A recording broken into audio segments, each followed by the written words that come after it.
बिस्मिल्लाहिर्रहमानिर्रहीम। अस्सलाम वालेकुम।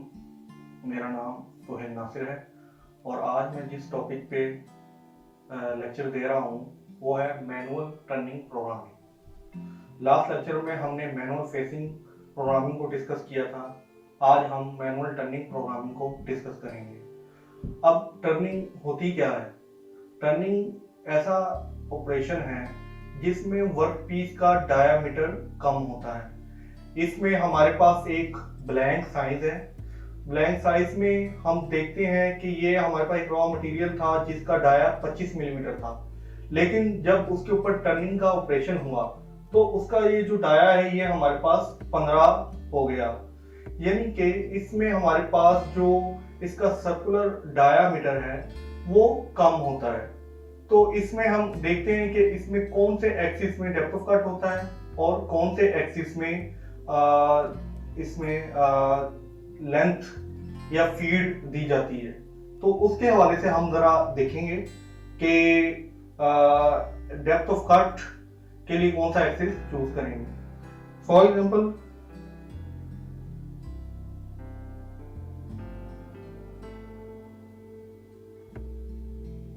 ये x है, ये z है कि हमारे पास लेंथ में x एक्सिस है और डायमीटर में x एक्सिस है।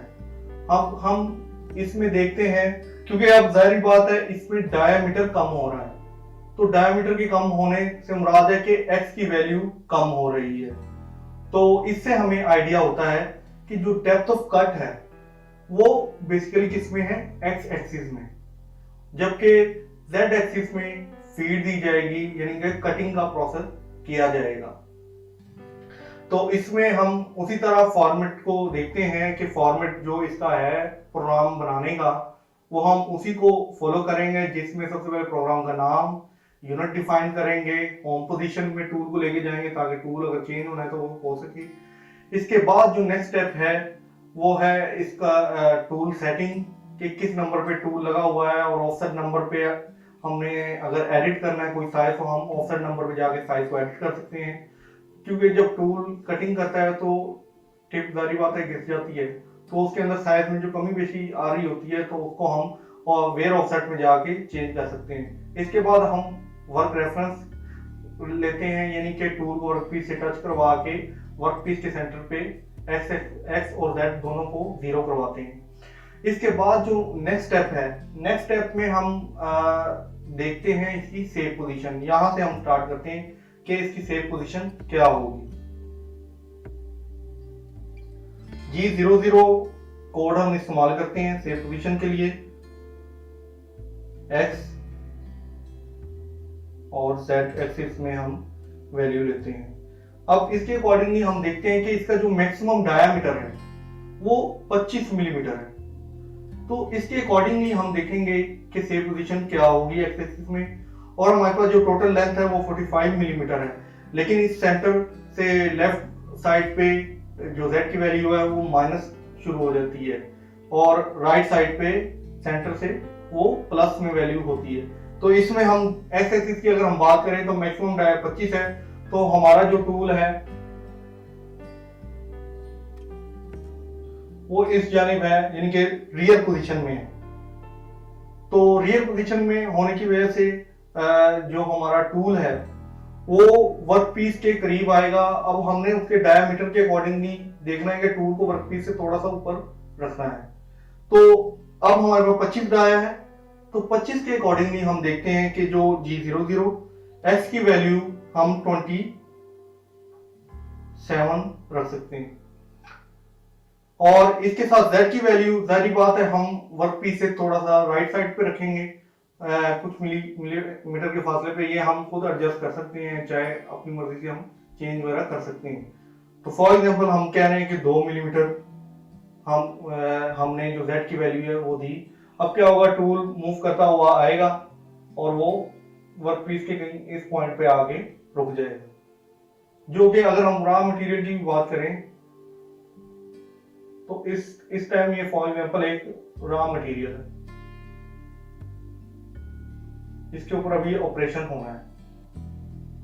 अब जो नेक्स्ट स्टेप है कि डेप्थ ऑफ कट देना, तो डायमीटर कम हो रहा है तो हम एक्स एक्सिस में डेप्थ ऑफ कट देंगे। अब इसमें G01 कोड को हम इस्तेमाल करेंगे x और इसके साथ फीड हम डिफाइन करेंगे। अच्छा जी, इसमें जो सबसे इंपॉर्टेंट चीज है कि इसमें हमने वो वैल्यू x में देनी है जितना डाया हमने बचाना है। इस चीज का आप लोगों ने अपने ध्यान में रखना है। इसमें हम 1 मिली या 2 मिली नहीं लिख सकते। 1 मिली या 2 मिली लिखेंगे वो ऑटोमेटिकली टूल उस पोजीशन पे आ जाएगा कि ए का मतलब है कि वो कोऑर्डिनेट के अकॉर्डिंगली वो उस पोजीशन पे ऑटोमेटिकली पहुंच जाएगा। लेकिन हमने इसमें जो डाया बच रहा है कटिंग होने के बाद वो हम वैल्यू इसके अंदर लिखेंगे। ये चीज अपने ध्यान में रखनी है। तो फॉर एग्जांपल 25 डाया, अब हम चाह रहे हैं कि 1 मिलीमीटर का डेप्थ ऑफ कट हो, क्योंकि अगर हम 1 मिलीमीटर का डेप्थ ऑफ कट देते हैं तो 2 मिलीमीटर मटेरियल कम होता है, यानी कि डाया कम होता है। तो फॉर एग्जांपल हम 1 मिलीमीटर डेप्थ ऑफ कट दे रहे हैं, 2 मिलीमीटर डाया कम हो रहा है, तो इसकी वैल्यू यहाँ पे बिल्कुल 23 बच रही है। और फीड हम ऑप्टिमम जो उसकी होती है वो डिपेंड कर रहा है उसके मटेरियल पे, टूल के, वर्कपीस के, उसके अकॉर्डिंगली हम देखते हैं, सेलेक्ट करते हैं। तो इसके बाद जब वो इस लाइन को रीड करेगा तो टूल क्या करेगा, फॉर एग्जांपल ये हमारे पास टूल है, तो टूल क्या करेगा, वो थोड़ा सा नीचे आ जाएगा इस पोजीशन पे। ठीक है, तो टूल थोड़ा सा नीचे आया। अब उसने क्या करना है, कटिंग करनी है और हमने उस लेंथ तक करनी है जो लेंथ उसके लिए डिफाइन है। तो हम क्या करेंगे, उस लेंथ तक इसकी टर्निंग शुरू करेंगे। For example G01 Z direction में, क्योंकि इसको फीड देंगे, कटिंग करेगा, तो Z-15 और फीड हम दे देंगे यहाँ पे। तो क्या होगा, अब टूल इस लाइन को रीड करेगा और इसके अकॉर्डिंगली वो ट्रेवल करेगा यहाँ पे भी, और ये क्योंकि वर्कपीस रोटेट कर रहा है तो यहाँ पे भी वो कट होता जाएगा।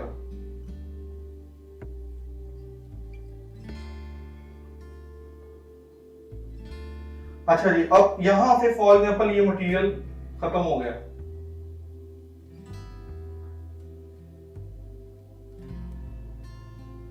अब जो बचा फॉर एग्जांपल अब ये है। अब हमने क्या करना है, टूल को जाहिर बात है सेफ पोजीशन से ऊपर उठाना है। अब हम क्या करेंगे, G00 x, फॉर एग्जांपल जो हमने सेफ पोजीशन दी थी 27 x में, क्योंकि डायमीटर कम हो रहा है तो हम इसके अकॉर्डिंगली हम इसको सेफ पोजीशन देंगे ताकि टूल रगड़ खाता हुआ वापस सेफ पोजीशन पे ना जाए, क्योंकि हमने दोबारा डेप्थ ऑफ कट देनी है। तो x में 27, इसके बाद G00 Z 2.0।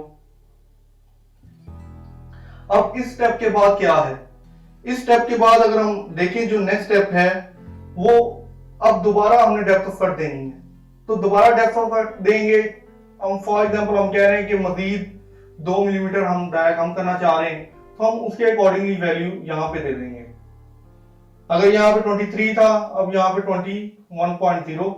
अब ये क्या है, ये बेसिकली डाया बच रहा है इतना।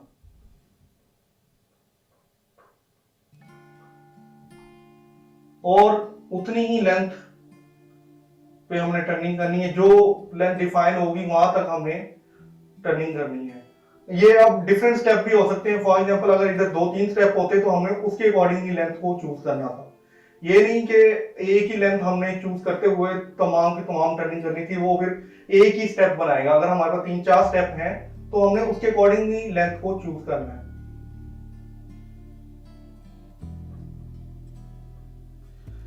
अच्छा, इसके बाद जो नेक्स्ट स्टेप है उसमें हम देखेंगे कि अब दोबारा इसने क्या किया, इसने इस लाइन को रीड किया। सबसे पहले इस लाइन को रीड किया, टूल थोड़ा सा नीचे आया। अब क्या है, इस लाइन को वो रीड करेगा तो वो यहां से कटिंग कर देगा और यहां से कटिंग कर देगा, क्योंकि वर्कपीस रोटेट हो रहा है। तो इससे क्या हुआ कि ये जो मटेरियल था ये भी खत्म हो गया। अब पीछे जो बचा वो ये रह गया। तो इसी तरह ये प्रोसेस चलता रहेगा जब तक कि जो हमारा रिक्वायरमेंट है, जो हमारा डाया बचना है, उसके अकॉर्डिंगली हम उस वैल्यू तक पहुंच ना जाए तब तक हम ये प्रोसेस करते रहेंगे, ये लाइंस ऐड होती रहेंगी। तो इसके अंदर हम फॉर एग्जांपल जो हम कह रहे हैं कि जब तक डाया होगा वहां तक इसकी जो ये लाइंस हैं रिपीट होती रहेंगी उस तरह। तो इसके बाद अगर हम इसमें अगर थोड़ा सा देखें, फेसिंग के केस में क्या था कि हम Z में डेप्थ कर दे रहे थे और जो कटिंग का प्रोसेस कर रहे थे वो एक्स के अंदर कर रहे थे ये। लेकिन इसमें रिवर्स केस है, इसमें हम X में डेप्थ कर दे रहे हैं और Z में हम क्या कर रहे हैं, इसको फीड दे रहे हैं, कटिंग का प्रोसेस कर रहे हैं। तो ये इन दोनों में थोड़ा सा यहाँ पे आगे डिफरेंस आता है, उसमें लेंथ कम हो रही थी और इसमें डायमीटर कम हो रहा है। तो इसके बाद हम दोबारा इसे एंड पे सेव पोजीशन देंगे x 27.0। इसके बाद हम होम पोजीशन की कमांड दे देते हैं,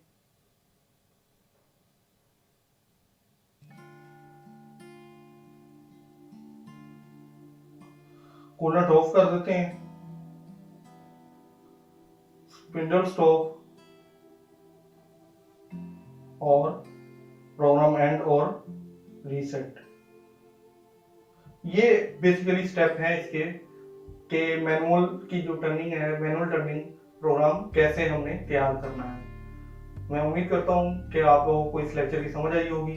अगर कोई भी पॉइंट में कंफ्यूजन हो, कोई पॉइंट ना समझ आया हो तो आप लोग जरूर पूछ सकते हैं। बहुत बहुत शुक्रिया। अल्लाह हाफिज।